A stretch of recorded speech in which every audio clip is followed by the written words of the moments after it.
I'm Scott Snyder, and you're listening to Real Books Don't Have Batman. Thank you.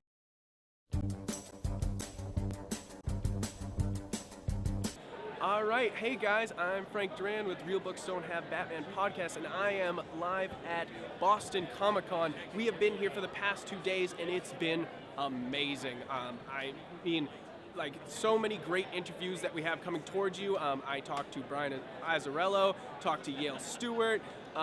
We got an interview with Jesse Lonergan. All of those are going to be posted as webisodes and also as podcasts, so keep your eyes open for that.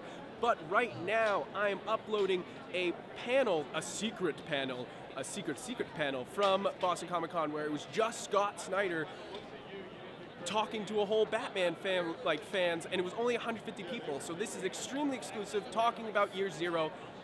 It's awesome. Yeah, it's gonna be sweet. It's gonna be awesome. It's gonna be awesome. That's my favorite Batman in the world, is Year One and Dark Knight Returns. But in the present day continuity, and in the way, growing up in New York City, I mean, Year One was the city around me. You know, I couldn't go to Times Square because I would get mugged, or I went there to get like a fake ID. With my parents, so seriously, I would go to there, and it would be like a Asian name and me, and it just didn't work, like the fake IDs. But you'd go to the arcade there, Playland, if any of you were from New York, and it was just a terrible area. It was just like a rite of passage. You get flashed when you walk through the arcade, and all that kind of stuff. So that city that you saw in Year One was very real to me, and that's when Batman caught my imagination as a character that grew up alongside me, in 1987, 1988. And so when I was thinking about doing the origin, and Dan and the rest of DC was like, you have to make a new origin. I was like, no, we kept Year One. That was the whole point. When we did 52, we kept Year One. And they were like, it doesn't fit anymore, James Jr. would be 6 years old. Jim Gordon has a different origin. Selina Kyle has a different origin. Thanks. Everybody has a different origin. It just doesn't work. It can't be the origin. So either you make something or something else is going to come along to be the origin. I was like, well, nobody's doing that origin. If we don't do it, I'm not letting anybody else do that. So I was thinking about it, and I was like, let's do it. And so Zero Year became, what if we tried to make it as relevant as Year One was to me as a kid with the city and what it's like today? So when you see What Do You Love About Gotham, Bruce, in that first issue, what we love about Gotham is a huge part of the storyline and what Gotham is today versus what it was in 1987. So to me, in the city today, the fears are very different. There's still urban decay and, drugs and crime and those things, but you're much more afraid, I would think, in Boston and New York, of kind of, fire trucks suddenly coming down the street on a Tuesday afternoon or a Sunday morning when it's sunny because of some random horrifying act of violence, that doesn't necessarily attach to some kind of gang war or that sort of stuff. And so I wanted to create a villain in the Red Hood gang that represents that. And again, spoilers, like in the next issue, the Red Hood leader, if you've been reading it, what happens is at the end of issue 2, do you mind if I don't want to spoil it? Go ahead. But at the end of issue 2,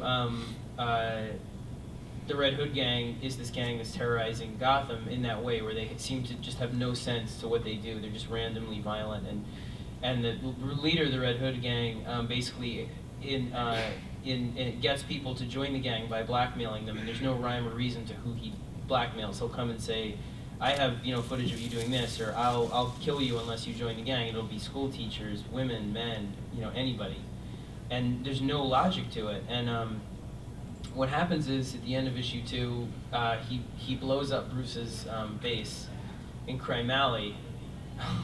I was kidding with Jeff that if he brought me a beer, I would be forever grateful, and he brought me a beer. So don't tell anybody. Sam Adams, Boston Yeah. And all. Now There's you the get crazy guy. spoilers. And I borrowed this key chain from this devoted fan right here. Thank you. /alcoholic. Some of us resemble that remark. Enjoy Thank you. Boston's best. Thank you, Jeff. Thank you, guys. I can totally hide that. You don't have to hide it. You're in Salem, Dan. This is what? Boston. Pour a little out for Dan. But anyway, they try and kill him at the end, and his place is burning. This is a spoiler for issue 3 or 23, and the Red Hood leader's standing over him, and he's like, he takes the portrait of Bruce's parents down from the wall, and he's kind of like, I just want you to know that was a really important night to me too, Bruce, the night your parents died. It must have been the worst night of your life until tonight, obviously, when we're going to fucking kill you. you know? But it was important to me too because, you know, it was the first night my foster parents locked the door. And it was the first night that our neighbors came home with a Saturday night special. And he's like, that's when I realized the importance of the randomness of violence. And he was like, that's when I realized that people were afraid because there was no reason for your parents to get killed. It wasn't a gang incident. It wasn't that they were walking and they had something, some jewel that everybody wanted. It was because some guy walked down an alley and killed them. And he was like, I realized at that moment to form this gang. And he's like, that's what my gang is about. We wear the red hood because Little Red Riding Hood invites the violence of the wolf with the red hood. She wants to be eaten. And he says, we want violence to come get us. We are the random violence of the world. And when you accept that emptiness at the whole of the center of reality, which is that none of it means anything because tomorrow you could be blown up, you know, on the walking to work, and that you should just give up and join us and acknowledge that meaninglessness, then you can be part of the Red Hood gang. And he's like, so thank you for walking your parents down that alley that night because that's when this gang was born. And then he's like, hopefully what I'm about to do will inspire some little kid out there someday too. And then he shoots Bruce twice through the portrait of his parents' faces. He's like, bang, bang. And the faces blow off and stuff like that. And then that's only the beginning. It's like the first 7 pages of the issue. But that was all spoiler alert. But the idea is, it's a story that matters tremendously to me, and I've worked harder on this one with Greg than anything we've done in the way that I wanted it to be something that felt relevant, you know. And you might hate it, I mean, or you might love it, you know, but it matters to us deeply, and we've tried to be pretty fearless on it. And if you're a Grant fan, there's nobody nicer in comics to me than Grant has been. Whether you hate Grant or you like Grant, every San Diego I bumped into him, and he always asked me what we had coming up on Batman. I'm so intimidated by him, you know, because I grew up on Grant, whatever. And I told him about Detective, about Black Mirror, and he was so supportive. And then I told him about Portobello's the next year, and he was again so supportive. And then he'll also tell you about his ideas where he's like, and he has like a tractor beam stare where you're like talking to him, you know, and he draws you in. And he was telling me about this scene in The Return in Batman where the bat flies through the window. Do you know this issue where it's the old bat? He's like, and the fucking bat, he's like, it comes and it's bloody and it's this and it's that and it flies through the window, and you're like, yes, you know, it's like, he's amazing. But anyway, I told him about 0 Year. I saw him at San Diego this year, like just a few weeks ago, and I was really nervous because I was like, you know, what does he think of it, and blah, blah, blah. And I saw him, and he couldn't have been more gracious and nice, and he was like, I'm gonna mention 0 Year in ink because I think that you guys trying to do something new is important. And he was so nice and gracious and wonderful. And then he was like, just as this is totally personal, so I shouldn't even share it, but he was like, you know, and how's it been? I know there must be a lot of pressure on you. And I was like, oh, I'm really lucky. I feel really lucky about it, you know, that everything's going so well. And he's like, no, but how's it really been? There's a lot of pressure on you, you know, Batman. And I was like, it's been really nerve-wracking. And he was like, you know what? You can call me anytime and talk about it. And he was, seriously, I teared up, like literally in the lobby of the Hyatt. I was like, you know, I was just like, no one more supportive and nicer. So seriously, that guy deserves all the accolades in the world, not just for being an incredible mastermind and a visionary and inspiring on the book, but also a gentleman and somebody who's been very gracious to us as greener people that came in behind him. So anyway, that's what 0 Year is about. It's about trying to modernize Gotham and make this story something that is about what if Batman formed today, not 6 years ago. And I just had this, it was a breakfast with Dan, and he's like, but it is 6 years ago. And I'm like, no, it's 6 years ago, but no one wants to see like, hey, that's the suit, 6 years, everything is 6 years old, like he's using like bad internet. And like, you know, it's just like nobody wants to see that. Like you want to see what if he formed today, right?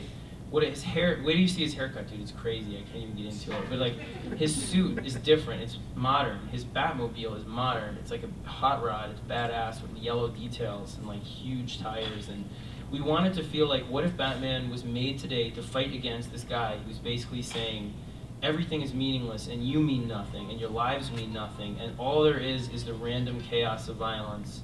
So you might as well not dream about becoming anything or try and strive to be anything that you think you should be in the world, because it'll all end tomorrow, or it could on a bus or in a building or walking down the street with a bullet or anything. So give up and join our gang, because that's what it's about. And what Bruce needs to learn in the story is that Bruce Wayne needs to mean something. You can't have Bruce Wayne legally dead as a corpse in the ground.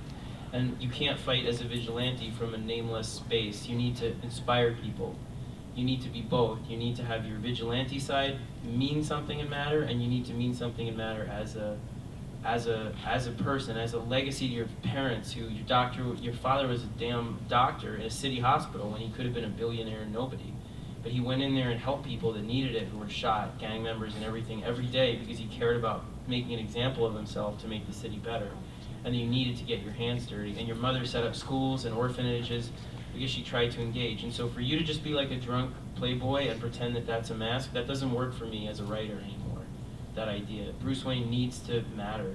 He can be like funny and a playboy or whatever on the surface, but he also needs to do things in Gotham that inspire people. And that's part of it. There's a balance between Bruce and Batman, and he needs to learn how to make them both mean something in the story, and that's what it's about, the first arc. And the story is really, again, spoiler, but it's people are like, oh, you're doing 11 issues of the origin. How many? Is this going to be like a whole issue of the pearls falling? And I'm like, no, well, I wouldn't mind that so much. With Greg drawing it, he'd make it exciting. But the idea, it's a very fast story. It's 4 issues till he becomes Batman and fights the Red Hood gang, and then it's 3 issues in a transformed Gotham because of something horrifying that Edward does, and then it's 4 issues again in a transformed Gotham that you saw a tease of at the beginning of the thing. It's almost like a post-apocalyptic, overgrown Gotham, for reasons that have to do with one of your favorite villains too, I hope, you know.